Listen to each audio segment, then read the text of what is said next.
Hello, everybody. It's me again. It's been a while, but then again, the W went on break, so I gave myself a little bit of a break. Um, anyway, I've just realized I haven't spoken. I was trying to gather my thoughts about the season starting, just thinking about like what's going to be, and I was like, well, I mean, I might as well just do a video to recap the previous seasons and the previous action in the W, and also some Olympic action. I did watch the Olympics. I did. Not all the games because the timing was terrible as always. This time it was at 2 o'clock in the morning. I mean, come on. But I actually liked it because I could sleep. Of course, the games were on when I was sleeping. So when I slept, by the time I woke up, games were done and I knew the result. So there was like no anxiety or things like that. I kind of have a little bit of anxiety when I watch WNBA games. So I was kind of like, since I wasn't going to watch it anyway, I'll just wake up and see the score. And luckily, my cable service, they replayed the game. They replayed the games like around like maybe 4 hours after. So I just watched it when they replayed it. So it wasn't bad. I really enjoyed it. I didn't watch all the games, but I watched, at least I think I watched all USC games, of course. And I watched some other ones that I saw on replay when I was in work. So it was good. And then the season is restarting tomorrow. It should be fun. Everybody's trying to make a playoff push. Uh, then there was Commissioner's Cup. So there's a lot of things to talk about. So let's just start from the top, which is the Olympics. I really enjoyed this Olympics. I really, really did. Sometimes you always think the W is always like the same players, always like the same. It's not the same. Of course, the games are interesting, but it's kind of like the same narrative. So it was nice to see some fresh blood, some new talent, just keep an eye on one or two new people in the game, new styles, new schemes, and then of course a gold medal to fight for. So it's the whole other dynamic than fighting for like a player spot. I enjoyed it. I liked it. Of course, going into the games, of course, it was a no-brainer that USC was going to win. But of course, they're going to win. I mean, come on. I mean, with that roster, there's no way they were not going to win. So, but it was more of how were they going to win? Who were going to be the people that would like step up, or who were going to be the people that would not like have a prominent role? Because I know in that type of scenario, when you have so many superstars, just because you have a lot of superstars doesn't necessarily mean your team is going to win. You have to have clearly defined roles on the team. Like, okay, this is your role, this is your role. So everybody has to accept it, and nobody wants to be the. Not everybody can be the star. So I like to see how that played out, and I think it played out well. Yeah, early enough, we already knew who the go-to people were. It was Brenna Stewart and Wilson, and I think they really did a very good job of really like becoming the number 1, 2 scoring threat, and they kind of played off each other. I think it was a very good dynamic, which is something you don't see every day. Another reason why I like the Olympics is like getting players to play on different players that probably would never play together on a regular day to play on the same team. So it's kind of oh, this and this work well together. So it's something I found out, Wilson and Sue Bird work well together. But then Subed worked with everybody. But they did because I mean most of them Subed's assists were like Aja Wilson, because Aja Wilson is very good in the paint. She knows how to establish herself. She's a very good scoring threat when she gets into some particular sport. So Subed obviously knows how to get people the ball in particular spots. So I really enjoyed it. I enjoyed Chelsea Gray. I really enjoyed Chelsea Gray. She's actually a really good point guard. I've always thought she was good, but like she really, really impressed me in this Olympic run. Brian Stewart, of course, is Brian Stewart. She started a bit slow, but then Brian Stewart she chooses when to come on and off. so she decided not to be on for the quarter then before in the pool play. I mean, she tried, she did do double, but you know what Brianna Stewart can do, and she was just doing, you know, the barest minimum, while Asia was really like going all out and really establishing herself. So I think because Asia was doing most of the scoring, Brianna was doing the other things like defensive work and all that. So they kind of played off each other, and I like the fact that nobody was trying to be like a superstar, although their fans will say otherwise. But that's another story. Like nobody was trying to be like, oh, I'm the superstar of the team. Like the kind of like, okay, when you need to, you score. When you need to, you score. So they kind of played off each other. I think that was one of the secrets to Team USA's success. Another reason, and that's actually, I think that's another reason why they lost those 2 exhibition games. It's because they did not establish that these are the people that are going to score. Then if those options are taken away, then you go to another option. So I think they just allowed everybody just come and just do what they wanted. And so they needed a bit of structure. So because of that, I noticed that apart from like Sue Bird, Chelsea Gray, Brianna Stewart, jawilson, and Joe Lloyd sometimes, then Diana Taurasi. Yeah, Diana Taurasi, she played well. I mean, but she wasn't dominant like you would expect her to be. But then again, she wasn't expected. Like I said, stars like Brianna Stewart and jawilson were the people that were supposed to take off the scoring.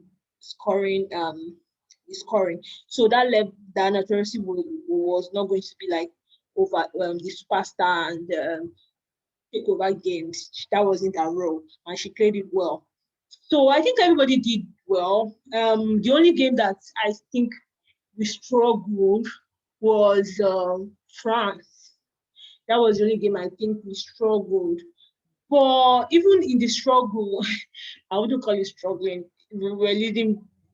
I wouldn't call it struggling. It was just more. It took an effort as opposed to all the other ones that were just cruising. But the France game was to me that was very interesting. I really enjoyed it. So that was it. So because of that, and because France needed to win, not to win, they needed to lose. They needed not to win. They needed to be within 14 points. So you could see that they really brought in a lot of effort into that game. So that was the only one I think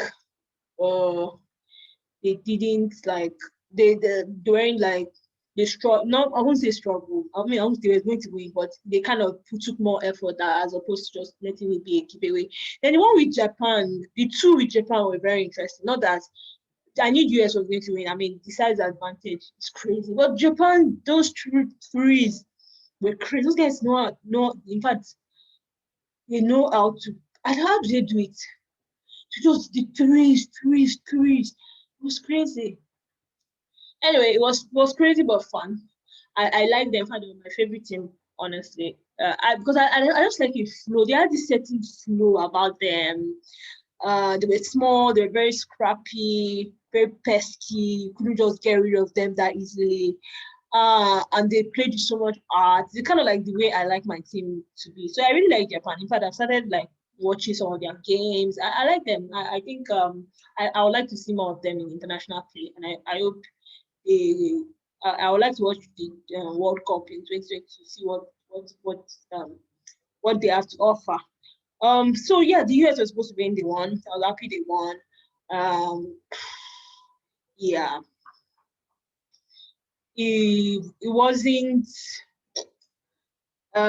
it wasn't as because I watched the last Olympics, that's 2016. Yeah, that Olympics was this one was a bit harder, I won't lie. It was harder than the last one.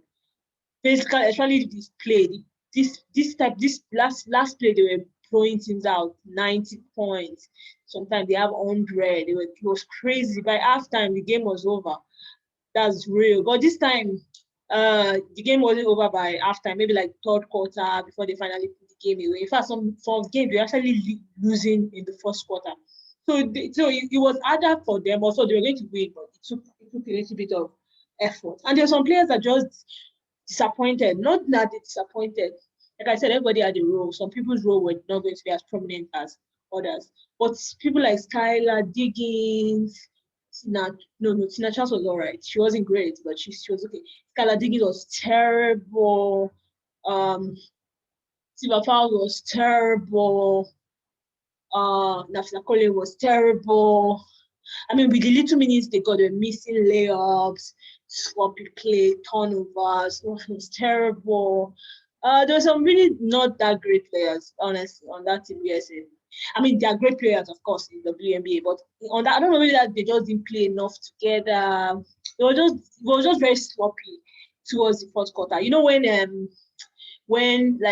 your team is winning, of course, they blow out, and because of that, so you put your starters, you let your starters rest, and then you put your second unit, and then the second unit starts playing any missing shots, sloppy play. That's how it was, and I'm very surprised. Like, these are not second unit players; these are like WNBA superstars. These are stars. These are crazy. Some of the greatest players ever. These are the people that anchor their team to winning. So I was just surprised that the fourth quarter was very sloppy. I think it was the coaching. They just, sometimes WNBA is not WNBA. Basketball is more than just scoring points. Sometimes it's just about positioning yourself and things like that. Anyway, so that was it. So the one I was happy. Player that I liked, of course, I liked Bird. I think she really, really brought in a lot of like direction and leadership. You could see that they really leaned on her to just calm everybody down, just set the plays, make sure that everything was okay. You could see that they really did. Then Choske really did a very good job too. Although she couldn't really handle the second unit because they were just sloppy. But she did try. Most of the time she was on the floor with Bird, which was very surprising. But those times were when the offense was really, really good. And Chelsea Bay can score, which I really liked about that. So Subed is more of a perimeter kind of point guard. She really drives to the basket. That's just who she is, always like that. While Chelsea Gray, not that great of a three-point shooter, but she definitely good mid-range. She can drive to the basket. Okay defensively. So they did well. They complemented each other right. So it was fun. I enjoyed it. So that's it. So they won. I like Japan. And Chelsea Gray is a good point guard. That's my takeaway from the Olympics. All right, next. So the what do I want to say? The WNBA season. Let's go back to the reason why we're here. So that's WNBA. So WNBA season kicks off tomorrow. But before it kicked off, there was this Commissioner's Cup that nobody understood. I kind of did not understand it, but I understood it. Like, because I know Seattle really, because that's my favorite team, so I follow them a lot. Seattle really like placed a lot of emphasis on Commissioner's Cup. Like, they did graphics, they tracked all the games, things like that. But because I follow most of the teams in WNBA, most of them didn't really like when it was a Commissioner's Cup game, they didn't really care. They didn't advertise it. They just didn't care. I think they just didn't care. A lot of people didn't care about that Commissioner's Cup. Because you could see for Seattle during Commissioner Cup games, you could see that there was a little bit of extra effort to make sure that they won those games, as opposed to other teams that just didn't care. Like even Dallas. So Dallas games, the first one was the Commissioner Cup game. The first one, the one they had at Dallas, that was the overtime. Was a Commissioner Cup game overtime. You see the way Seattle, any other team would have probably just said, let's just lose. Nobody cares. It's just like that was like the second or third game of the season, and they won that game, even though the odds were against them. So, because that was the Commissioner's Cup game, and the second one at home against Dallas also overtime. When Joe Lloyd scored that ball-winning buzzer to win the game, Commissioner Cup's game, crazy. So you could see momentum, like okay, so they've already won those two Commissioner games that they could have lost. So if they had lost those two Commissioner Cup games, who knows? They probably would have been playing for the Commissioner's Cup. So they kind of knew that this shit was a big deal, and they took it seriously. While teams like Vegas could easily have been in the running for the Commissioner's Cup, but and I think they will have lost because I think Connecticut and Vegas for some reason they just don't match up well. Vegas doesn't match up with Connecticut well. I'd like to see the both of them in the semi-finals. So someone cancel each other out to see how does they have to stress Vegas. Honestly, that's what I would like to see. Let's see how it goes. All right, so the Commissioner's Cup was now. So honestly, of course, Subird played like 30 minutes in the Olympics because I mean, after she left, the whole play was going to fall apart. So and those foreign team were very pesky. You couldn't just WNBA by third quarter, everybody's already tired.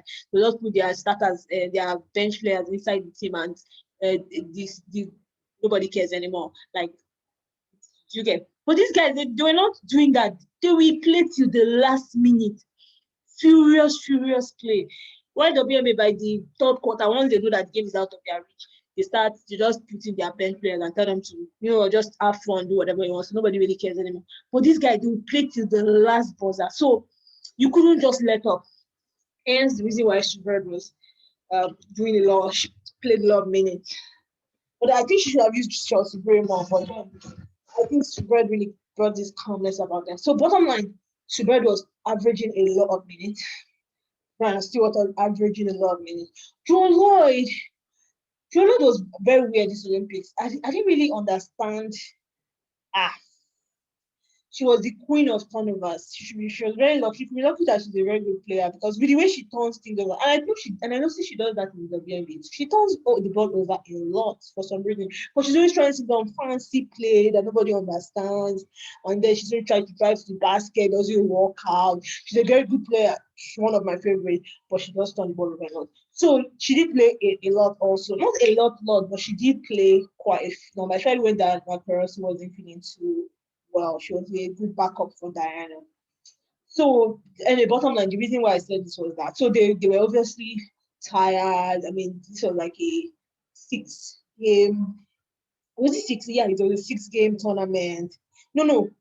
Yeah, it was a 6-game tournament. Nigeria. They played Nigeria. They played Japan. They played France. They played Australia. They played Serbia, and they played Japan. So that's 6 games. So it was a 6-game tournament, averaging over 20 minutes per game. They were very exhausted. Honestly, in my mind, I like Seattle, but I really didn't expect them to win this game. And even if they won, that's the Commissioner Cup. And even if they won, I thought it was going to be like really, really close, like one of those their late game heroics that they go. Honestly, that's what I thought. I didn't think they were going to win. I thought Connecticut was going to win, and I thought it was going to be a blowout. I like Seattle, but I'm very realistic. If it's going to, like I said, Seattle will not win the championship this year. I'm very realistic. I know what they can do, and I know what they can do. So I was like, these big three, Subird. So I didn't even expect Subird to play, or like maybe they'll just sit Subird out and you put on Canada instead, and then maybe Brianna Stewart would just play like just play do Brianna Stewart when she's not like Brianna Stewart now. She decides not to play, she won't play, and that's just who she is. She might score like 9 points. I thought that type of Brianna Stewart would see. Then Joel, of course, is always on point, so Joel will carry the whole team. So that's really what I thought. Are you kidding me? And then on the Connecticut sub-pile, like, oh my God, these guys, they've been like rested. They've not, of course, they've not played a game in a long time, but that doesn't mean they have practice. They go for practice, they're a team, they've been practicing together. And I've been seeing a lot of interviews that they've been giving about how that Seattle's a good team, but they're also a good team, that they can beat, that they can hang out with the best of the best, which is Seattle. Which is Seattle, that last time they played Seattle, they were not at their, even though Seattle beat them out by 23, they said they were not at their full strength because JJ wasn't there. Then the other time, their coach was not there, and it was overtime anyway. So that one could have gone either way, so I can understand that one. So bottom line, like, this is their time to shine. This is their time to show that they are the team to beat. This is the time to establish their presence in WNBA, that no other disrespect nonsense. Like they seemed really, really confident going into this game. And of course, the one you were like, 30K is on the line. We're going to win this game. Like, with Seattle's tired. Honestly, I really without what I was reading, I was very scared. I was like, oh my God, Connecticut. And those guys, they're actually good. Sorry. They can actually play. I mean, I don't think they're best. I don't think that they're good, but I think they choke a lot. I think that's their problem. They choke under pressure. They don't have a lot of calm players. That's what I feel. Like calm, like experienced, calm players. Like they are good, but when it comes to crunch time, they always choke. That's what happened in the game with Las Vegas when they had the opportunity to win that semi-final series, and they didn't win because they choked. And that's exactly what happened in the overtime win Seattle. They choke. They always choke. I don't know why. I guess it's just experience. They choke under pressure a lot, and that even Seattle sometimes chokes under pressure, but really choke under pressure. They're always very, very calm under pressure. So I think that was for Connecticut. So that's my problem with them. But I think they're very good. So I really wasn't expecting. And the bottom line, as you can see, was a blowout of epic proportions. Of course, it's a 22 loss, so I wouldn't call it epic proportions. But it was a blowout of epic proportions. Because in the third half, in a game that you guys are saying, oh, this is the game to establish yourselves and all that crap, a game that there's 30K, a game that you really needed to just to show everybody that, okay, oh, we can beat Seattle, a game like that, and you only score 5 points in the third quarter, unacceptable. A game that you have the MVP, an MVP candidate in JJ, and on the line, and a lot of things that are at stake, and you only score 5 points. That's crazy. I was very, very disappointed. Very, very. They just came out flat. I was just surprised. Like I thought you guys have been like practicing and all that. What do you? I mean, what is happening? Is it coaching? What happened? I was very disappointed. I think that was it. I was really expecting a good game. Because it's Commissioner's Cup. I was expecting to like go to overtime. Like I was expecting to be like a kind of like a that Seattle and Vegas game, the one that Seattle lost. Yes, I wanted to be. I thought it was going to be something like that, like to go down to the wire. Like everybody was hungry. Everybody going to be everybody like Seattle and Las Vegas. They really wanted to win that game, and both of them understood the impact of winning that game, and they came out strong, and everybody was fighting till the last breath, and nobody took a break, and everybody was fighting and fighting, and went into overtime, and we were fighting. That's exactly what I thought this game was going to be. I thought it would be like that. But now we got what we get. We have got 28-18. At least they tried in the second quarter. They tried, but but come on, third quarter was a disaster. Then, of course, garbage time. So the other bench decided to be useless as always. So I don't know. And I'm not happy. I like Connecticut because I want them to win. I don't like Las Vegas. Everybody knows that. I don't want Las Vegas to win this championship. I want the Connecticut Sun to win this championship. But with this behavior, they are just not the championship team. I'm sorry. I was very disappointed because I really thought they were going to win, and I was okay with them winning. Like I like Seattle, but hey, Seattle, I mean, yeah, they win a lot, so let other people win. I really was okay with Connecticut Sun winning this Commissioner's Cup. I was, but the way they came out was just so bad, so bad. It was a poor showing, and I was thinking of the reason, like, why would they say, oh, because they haven't played? But is that an excuse? Like, you haven't played. Is that an excuse? I've always wondered. People use that they haven't played a game as an excuse, but you've been practicing as a team. And how does that even work? Like, why? But Seattle too hadn't played together as a team. I mean, apart from the guys, I mean, Easy and Talbot were on the Australian team. The big three were out. Then the other core, which are mostly bench players anyway. Okay, Kedilu had like COVID, so it wasn't like she was even playing. Which other starter? Mercedes Russell said she went on vacation. So it's not like they've been like together too. It's the same situation when you look at it, apart from the fact that they played in the Olympics. It's kind of the same situation both teams were in. So anyway, it boiled down to mentality. They just didn't have it. And it's very sad that they didn't have it. I hope they get it because it takes a lot to win a championship. People think you just show up and win a championship. You don't. It's a whole new ball game. Like the only mental fortitude that makes you win a championship. But unfortunately, Connecticut doesn't have it. So that's why I want them to play. I hope they play Vegas. So they should play Vegas. I mean, Vegas has a championship mentality. I think Vegas will win. I just don't want Vegas to win. So I really, really do want. So I want the team to knock Vegas out in the semifinals. And I think Connecticut might just be the team to do it. If they figure their shit out, whatever it is that is wrong with them, they should better figure it out. So then Connecticut plays Seattle and Seattle wins. Hey, but if Connecticut plays Las Vegas, Las Vegas will win that game. Sorry, if Seattle plays Las Vegas again in the finals rematch, I honestly don't think Seattle will win. Honestly, don't think so. So I want both of them. So I don't want whether Seattle gets out or Las Vegas gets out. I don't want a Seattle Las Vegas finals. I want a someone else like Las Vegas, Connecticut Sun, like Seattle, Connecticut Sun, Las Vegas, maybe Chicago Sky, maybe Seattle, Chicago, Seattle, Chicago Sky. Let's see. Tomorrow will show me who will win that game. Anyway, either way, I was very disappointed.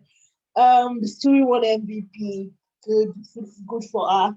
I thought JJ was going to be MVP, but she did get a double double. But come on, even Stewie didn't even get a double double. Can you imagine? Stewie just got 4 rebounds, 17 points, 3 assists. JJ got 11. She got a double double. She did try. But it wasn't great. It wasn't a good showing. You got like 20 points, like 23 points, 11 rebounds. Then we'll know that you guys came to play. Bonabon 11 points, 7 points, 5 points from the start. That was terrible. The Schneiderman was a bit of a spark. Ella Charles is actually quite good. Tijone, 2 points. Oh, terrible. It's not like Seattle really did anything fantastic, honestly. Connecticut just really refused to play. If this game was against Vegas, they would have won. Vegas would probably have won. It's not like Seattle did anything like them they usually do. It's not like they came out guns blazing. They're just playing their game and just trying to win. And Connecticut Sun wasn't trying to win, and that's how it ended. And 30K for the people of Seattle, lucky them, and bragging rights. It's always fun. Katie Lou said still not producing the way we want her to. Hopefully she'll get better. So it was a good one. All right, we move. So the next season, so thoughts for the season. So the season starts tomorrow. Starting games are between let's see. So Sky and Storm, Wings and Sun, uh Aces and Mystics, Mercury and Dream, that's and Liberty and Lynx and Sparks and Fever. That is interesting. Okay, the way I see it, I think for Sky and Storm, I don't have any predictions. Whoever wins wins. In fact, for all of them, I just really hope everybody tries to make a playoff push, and just tries to be their best. Because right now, I want Seattle to get the double bye. I don't really care about Aces getting double bye. It doesn't really matter to me. I just want them to kick out to the semifinals. So either way, either one is fine. Connecticut is trying, but with what I saw, they might just not do it. I think the Minnesota Lynx, apologies for all what I said before, they're getting better. So they might just make a playoff push for that double bye with the Sun, like they will fight with the Sun for it. Then we have like the bottom stragglers, Sparks, Atlanta, and Sparks, Atlanta, and Fever. Yeah, they're out. So those three will probably not make the playoffs. That's Sparks, Atlanta, Fever. So there's now one more spot that everybody's like one more spot that they are just missed. So I'm thinking maybe the person that will be there is probably the Knicks. Unfortunately, break my heart. If the Wings will make it. But I really think they deserve it. Really. So if the Wings don't make playoffs, that would be very disappointing. So it's between the Wings. I think Liverpool will make it. Yeah, they have brain touch sometimes, but they'll definitely make it. So it's really Wings and Mystics for that final playoff meeting. So I hope. Yeah, so I want the Wings to move on. So let's see how it goes, yeah. I mean, either way, it should be a fun end of the season. I'll try and watch as much games as I can. And yeah, so that's my recap of the WNBA. And if anybody's watching, thanks for watching or not. It really doesn't matter to me. And have a good day and bye.